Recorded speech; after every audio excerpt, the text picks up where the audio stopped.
কারণ পাকিস্তানি হানাদার বাহিনী আর রাজাকার বাহিনী যেভাবে এদেশের অত্যাচার করেছে, আমার খুব দুঃখ লাগে কালকে যখন শুনি রোকেয়া হলে ছাত্রীরাও বলে তারা রাজাকার।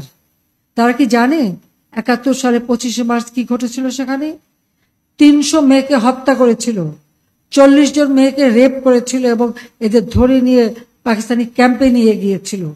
সেই ক্যাম্পে কি অবস্থায় ছিল? অনেক মেয়ে শাড়ি বা ওড়না দিয়ে ফাঁসি দিয়েছিল বলে তাদের কাপড় পরতে দেওয়া হতো না, ওই একটা পেটিকোট পরিয়ে বসিয়ে রাখতো। দিনের পর দিন তাদের উপর পাশবিক অত্যাচার হতো।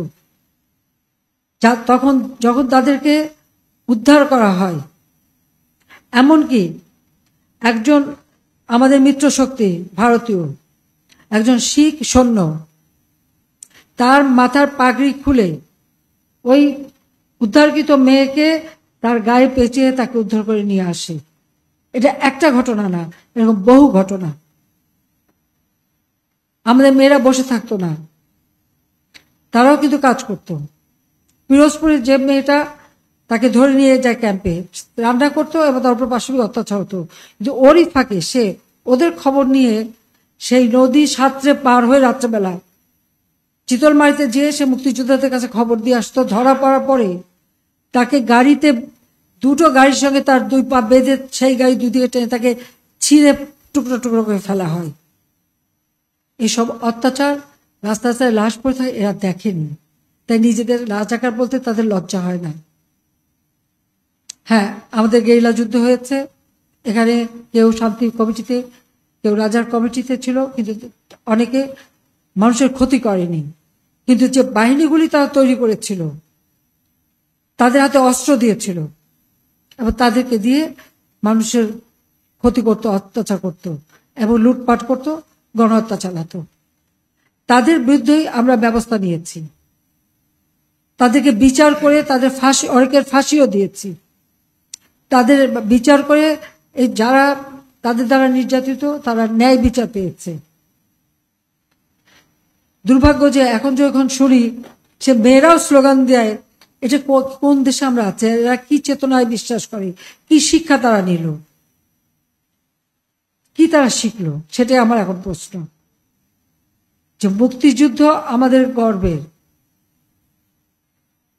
জাতির পিতার একটি ডাকে এদেশের মানুষ ঘর বাড়ি পরিবার পরিজন সবকিছু ছেড়ে দিয়ে রণক্ষেত্রে চলে গেছে, জীবনের মায়া ত্যাগ করে যুদ্ধ করে বিজয় এনে দিয়েছে।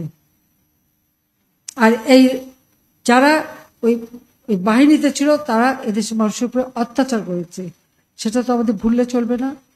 আমাদের সেই শিক্ষা নিয়ে এগিয়ে যেতে হবে, মুক্তিযুদ্ধের চেতনা নিয়ে, তাহলে এদেশ এগিয়ে যাবে। এবং সেটা যে বাস্তবতা, ৭৫-এর পর থেকে যারা ক্ষমতায় ছিল প্রথম ২১ বছর, তারপর ৯ বছর দেশকে কি দিতে পেরেছে? কিচ্ছু দিতে পারেনি। কিন্তু আমরা যারা মুক্তিযুদ্ধের চেতনায় বিশ্বাস করি এবং আমরা ভুক্তভোগী, যখন ক্ষমতায় এসেছি মাত্র ১৫ বছরের মধ্যে বাংলাদেশ আজকে বদলে যাওয়া বাংলাদেশ, বিশ্বে মর্যাদা আসনে অধিষ্ঠিত বাংলাদেশ, সেই দরটা তো থাকতে হবে। এটা অত্যন্ত দুঃখজনক যে আমি আর কথা না বাড়িয়ে এটুকু বলবো যে অনেক সময় নিলাম, অনেক লম্বা বক্তৃতা দিয়ে ফেললাম। আপনারা ভালো থাকেন, সুস্থ থাকেন এবং আজকে যারা পুরস্কার পেয়েছে তাদেরকে আবারও ধন্যবাদ জানাই। এবং সেই সাথে আসুন দেশটাকে এগিয়ে নিয়ে যাই। এই বাংলাদেশ কারোর কাছে হাত পেতে চলবে না, মাথা নত করে চলবে না। বিশ্ব দরবারে আমরা মুক্তিযুদ্ধে বিজয়ী জাতি হিসেবে মাথা উঁচু করে চলবো, সেই বিশ্বাস নিয়েই আপনারা আপনাদের উপর অর্পিত দায়িত্ব পালন করবেন। সবাইকে ধন্যবাদ। জয় বাংলা, জয় বঙ্গবন্ধু, বাংলাদেশ চিরজীবী হোক।